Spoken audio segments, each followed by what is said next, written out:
Meron po tayong bibigyan ng isang reaksyon patungkol po sa isang komento sa isang kaibigan natin from the Born Agoy. Member po ito ng Born Again Christian. So, nagko-komento siya. Meron siyang ipinost na komento dun sa ating last live streaming. Yung title is ang Katoliko sumasamba sa mga bato. So, ang komento niya, sabi niya, tigas ng mga ulo. What we should do, sana ganitong klaseng, sa mga ganitong klaseng paniniwala, nakakalungkot sa puso dahil mas pinaglalabanan pa rin nila ang sariling paniniwala na wala naman sa Biblia. So, ito ang reaksyon ko sa komentong ipinost sa ating comment section sa ating video na ipinost noong August 9, 2022. So sabi niya, tigas na raw ng ulo po natin. So actually, hindi naman po matigas ang ulo ng mga Katoliko o sa Santa Iglesia Katolika, Apostolika Romana. Sinusunod lamang po namin kung ano po yung nakasulat sa Biblia at itinuro ng iglesyang itinatag ng ating Panginoong Jesucristo. So sa nakasulat sa Biblia, merong dalawang imahen o merong dalawang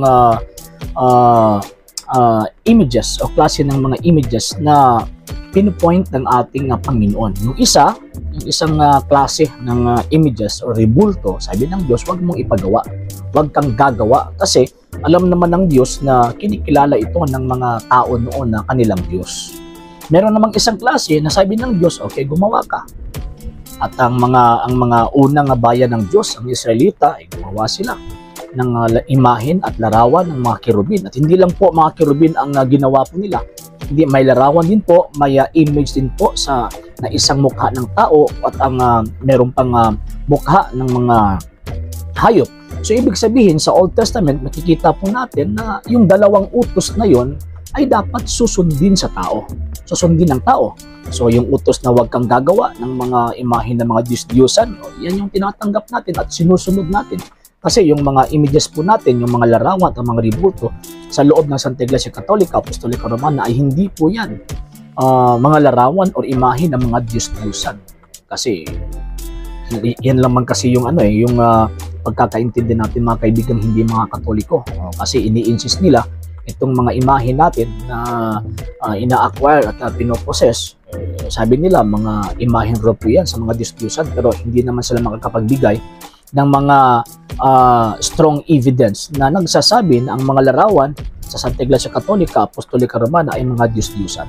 So number one, sinusunod natin yung utos ng Diyos na huwag kang gagawa ng mga imahen ng mga Diyos-Diyosan. Kasi sa loob ng Santa Iglesia Katolika, Apostolika Romana, wala pong mga larawan o imahen ng mga Diyos-Diyosan. Lahat po ng mga larawan sa loob ng Simbahan Katolika ay larawan po ng mga santo, larawan po ng Mahal na Birheng Maria, at larawan din po ng ating Panginoong Jesucristo. At sila po ay hindi po mga Diyos-Diyosan.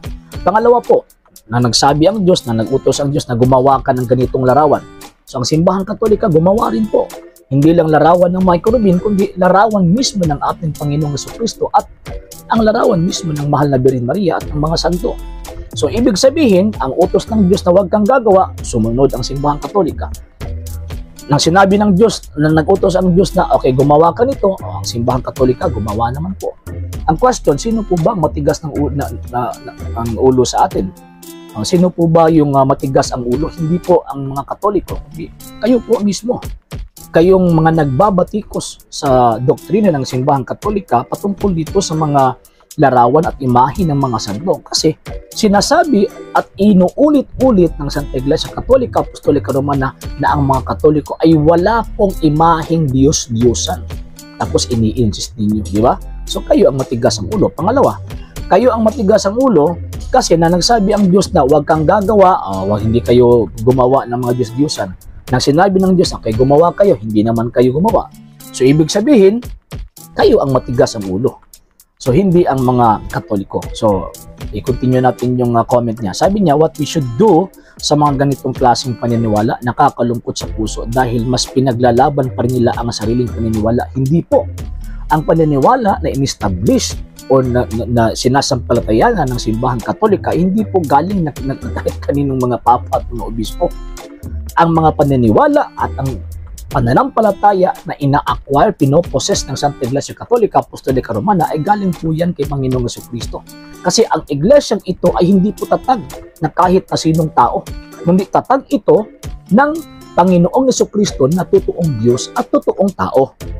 So, ang ibig pong sabihin, hindi po invento ng simbahang Katolika ang pag-a-acquire ng mga imahen. Kaya nga, meron tayong base sa Biblia diba, sa Old Testament. Tapos, nang mag-utos ang Diyos, hindi na niya inulit mag-utos kasi tapos siya nag-utos. Kaya nga, sa pagdating sa New Testament is fulfillment na lang yung ginagawa po natin. So, yung first century Christians, hindi sila magkapag-create ng rebulto kasi under persecution sila.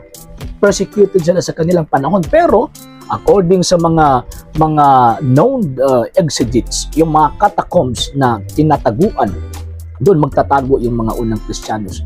Meron silang mga imahen na inuukit doon sa mga dingding po nila.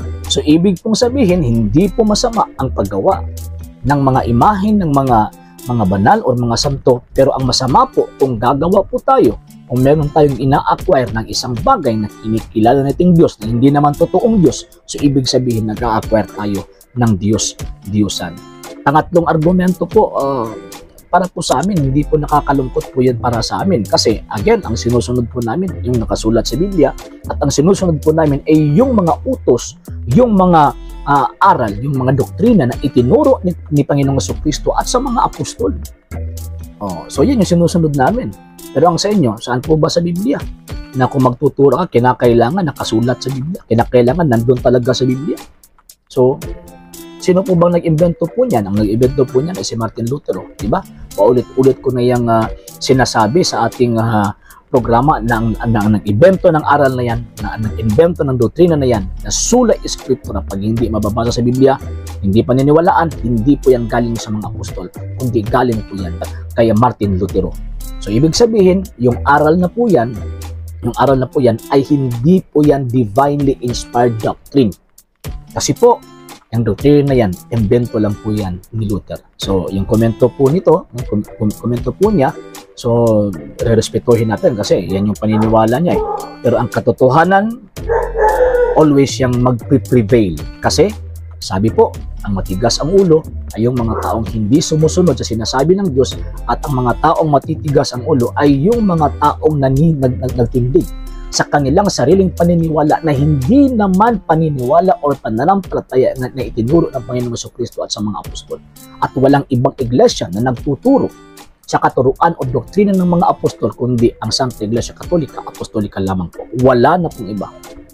Yung sinasabi po natin iba, hindi po yan kay Kristo. Sa mga tao po yung gustong makikipagkompetensya sa Panginoong Jesucristo. So maraming salamat po at continue lang po kayo sa pag-like, share, follow sa ating Facebook page, The Lay Catholic Apologist International, at sa ating pong YouTube channel, The Lay Catholic Apologist International Official and RJ Seno II TV. Ave Maria, Viva Cristo Rey.